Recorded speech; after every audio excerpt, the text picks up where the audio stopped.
Assalamualaikum warahmatullahi wabarakatuh. Alhamdulillah, adik-adik semua, Bapak di kesempatan ini masih bisa menyempatkan membuat tutorial pembelajaran dari mata pelajaran anatomi fisiologi. Sebelumnya Bapak pernah membahas bahasan bab 1, yaitu sistem muskuloskeletal. Di kesempatan ini bab 2, Bapak akan melanjutkan bahasan tentang sistem kardiovaskuler. Nah, adik-adik semua, ketika seseorang sakit, maka biasanya pemeriksa atau dokter dalam melakukan pemeriksaannya yaitu biasanya dengan menggunakan stetoskop, ya, seperti ini. Nah, apa kegunaan stetoskop?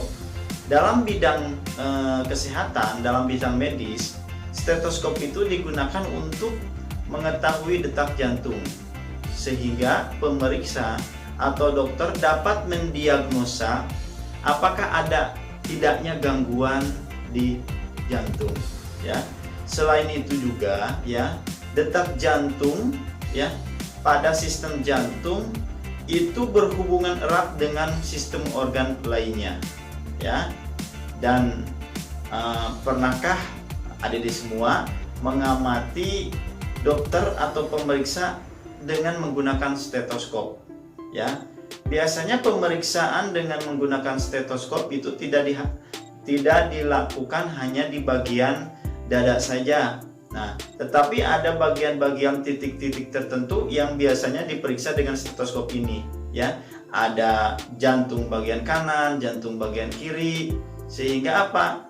Dengan demikian ternyata kalau nanti ke depan Bapak jelaskan, itu ada beberapa jenis dan beberapa bagian jantung yang jenis dan detak jantung yang seperti apa yang dikatakan normal atau tidak normal. Nah, makanya di kesempatan ini Bapak akan menjabarkan dari sistem kardiovaskuler ini. Nah, sebelumnya pertama, ya, Bapak akan menjelaskan tentang jantung, ya. Adik-adik semua, jantung itu terletak di antara paru-paru, ya, di dalam rongga mediastinum. Mediastinum, rongga dada antara sebelah kanan dan sebelah kiri di dalam rongga dada. Jadi tengah-tengah, ya. Nah, itu letak dari jantung. Dan jantung, ya, jantung manusia itu berukuran mendekati kepalan tangan, ya. Jadi seperti sekepalan tangan, atau ukuran panjangnya, panjang jantung itu sekitar 12 cm dan lebar jantungnya itu sekitar 9 cm. Dan kalau misalkan seandainya ditimbang, itu berat badannya kurang lebih kisaran 300 sampai 400 gram, ya.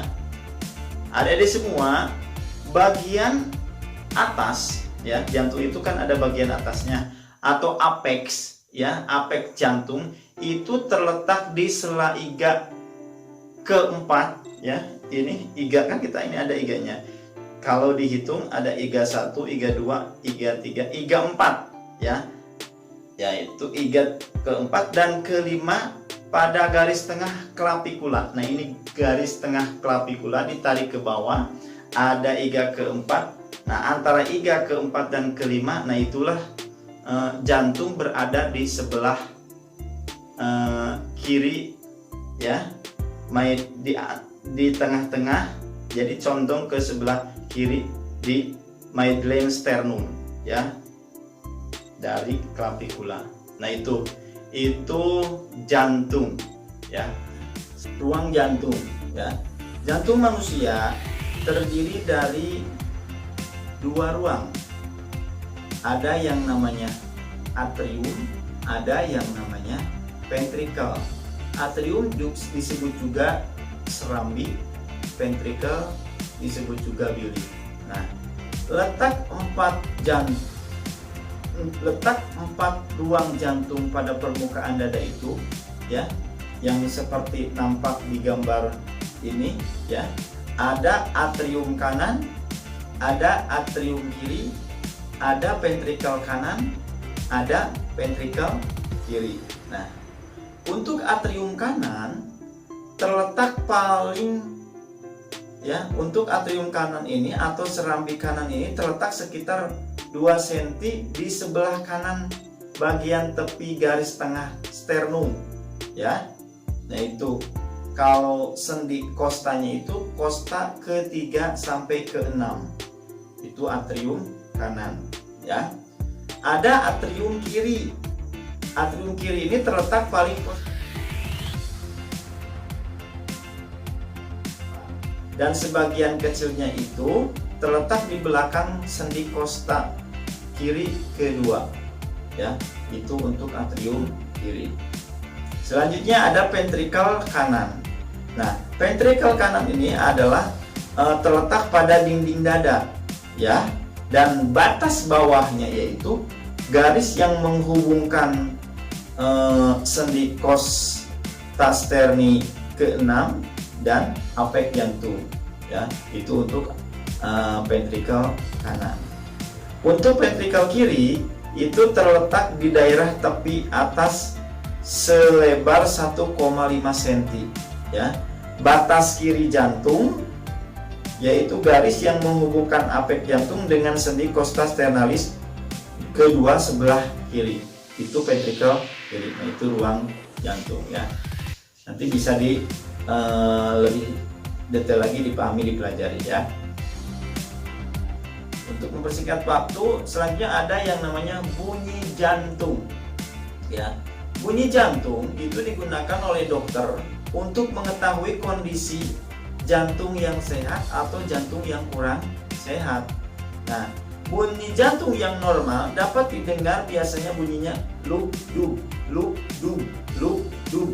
Nah, bunyi lub itu merupakan bunyi jantung saat menutupnya katup mitral dan tricuspid yang sebagai tanda bahwa itu adalah bunyi sistol, bunyi awal sistol, bunyi lub itu. Ada juga bunyi dub ya. Dub ini merupakan bunyi jantung saat menutupnya katup aorta dan katup pulmonalis sebagai tanda bahwa itu adalah bunyi diastolis ya, diastol ya. Jadi bunyi ketika seperti mengeluarkan darah, menutupnya itu, nah itu diastol, bunyi dub namanya ya. Sehingga bunyi jantung kalau disimpulkan terdiri dari 2, bunyi jantung dan bunyi bising. Nah, untuk itu bunyi jantung itu utamanya ada 4.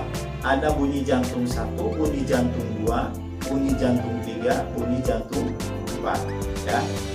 Nah, untuk bunyi jantung 1, bunyi jantung 1 ini kenapa bisa nampak bunyi itu? Karena proses menutupnya katup ya.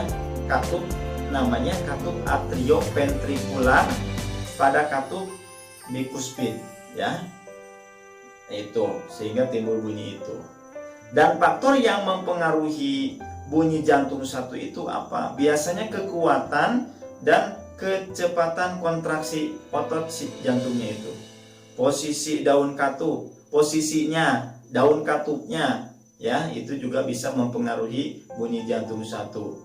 Apalagi jarak jantung terhadap dinding dada ya. Makanya semakin kuat dan cepat kontraksi otot ventrikel, maka bunyinya itu akan semakin keras ya.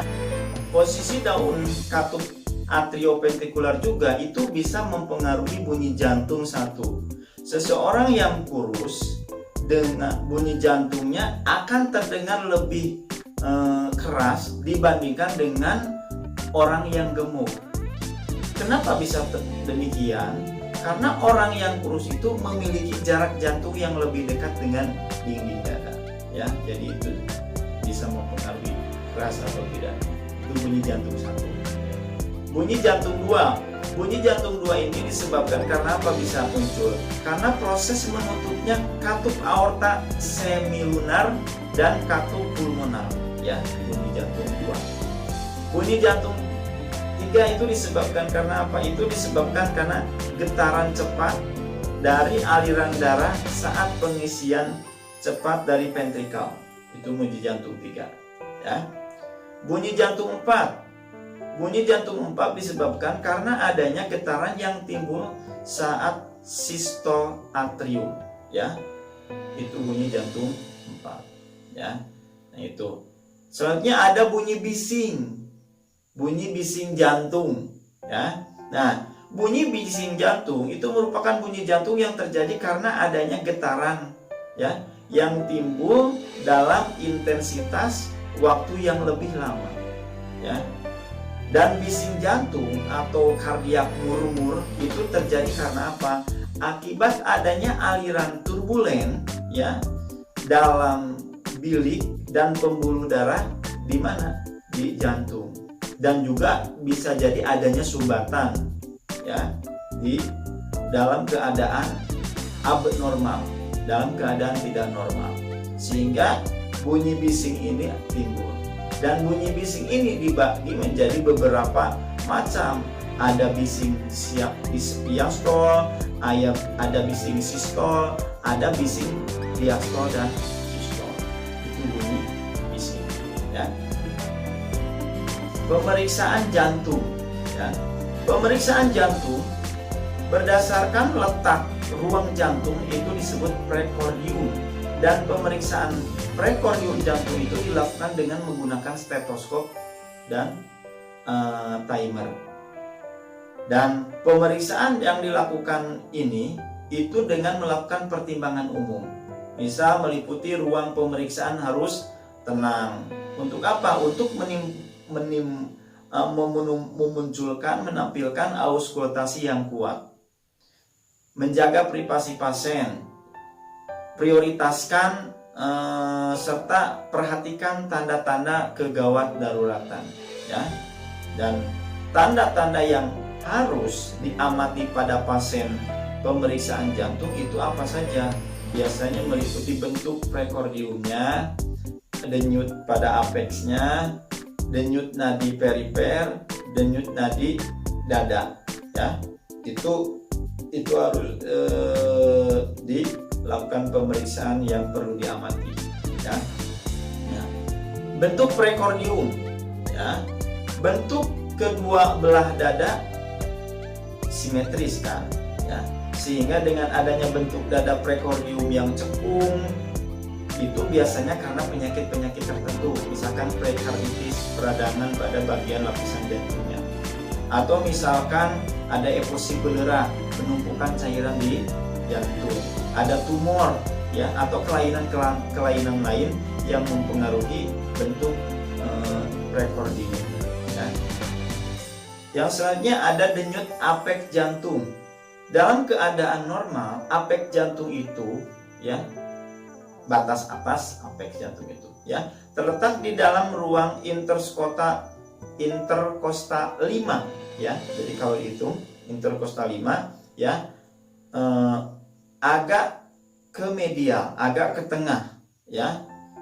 Apabila pada bagian atasnya itu terdapat denyutan, maka harus dicurigai bahwa itu ada kelainan pada aorta, pada pembuluhnya, ya. Itu denyut apeks jantung. Palpasi pada apeks jantung itu bagaimana cara melakukannya, ya. Palpasi atau pemeriksaan dengan melakukan perabaan pada jantung dilakukan dengan cara pertama, tahapannya palpasi pasien dengan cara duduk atau bisa dengan cara terlentang berhadapan dengan pemeriksa, ya. Jadi posisinya didudukkan atau bisa diterlentangkan. Yang kedua, saat posisi duduk, kedua tangan pasien simpan di paha, ya. Atau kalau terlentang berarti simpan di samping sejajar dengan badan, ya. Tentukan, ya, ruang antar kostal. Tentukan ruang, ya, antar 3 ke 5, ya, dan ke 6. Nah, tentukan. Selanjutnya, tentukan garis midclavicula kiri, ya. garis midclavicula kiri, tarik ke bawah dan pertengahan tulang. Nah, tentukan letak apek dengan telapak tangan antara tulang 3, 5 dan ke-6 ya. Nah, setelah itu ya, untuk mempertajam dapat menggunakan 2 jari atau 3 jari ya, ditekan. Tentukan getaran itu maksimum, disinilah letak apek jantung ya. Selanjutnya ada yang namanya auskultasi jantung ya. Auskultasi merupakan pemeriksaan bunyi jantung yang dilakukan dengan menggunakan stetoskop ya. Nah, di dalam stetoskop ini itu terdapat bagian-bagiannya ya. Ada bagian diafragma, ada bagian bel. Nah, bagian diafragma ini merupakan bagian paling baik untuk mendengarkan bunyi jantung yang berrelatif nada tinggi. Biasanya bunyi jantung 1, bunyi jantung 2 dan murmur. Sedangkan bel ini bagian yang lebih sensitif terhadap bunyi jantung dengan frekuensi yang rendah. Bunyi jantung 3, bunyi jantung 4 dan murmur. Dan biasanya digunakan untuk pada bagian apex ya. Kemudian ke medial itu ya. Dan selanjutnya ada yang namanya pemeriksaan auskultasi jantung. Caranya seperti apa? Nah, kalau mau dilakukan, posisinya pasien itu berbaring terlentang dengan bagian tubuh agak ditinggikan bagian kepalanya 30 derajat. Sarankan si pasien tenang, rileks, napas dengan bernapas normal. Setelah itu tempelkan kepala stetoskop ya pada apek jantung dan dengarkan bunyi dasar jantung ya. Auskultasi ini dilakukan ya dengan menggunakan corong stetoskop ya, dilakukan pada daerah apek, ruang interkosta 4 dan 5 ya, ke kiri arah sternum ya, ke kiri arah sternum. Perhatikan irama dan frekuensinya ya, suara jantungnya. Kemudian bedakan iramanya ya, sistol, diastol dan intensitasnya.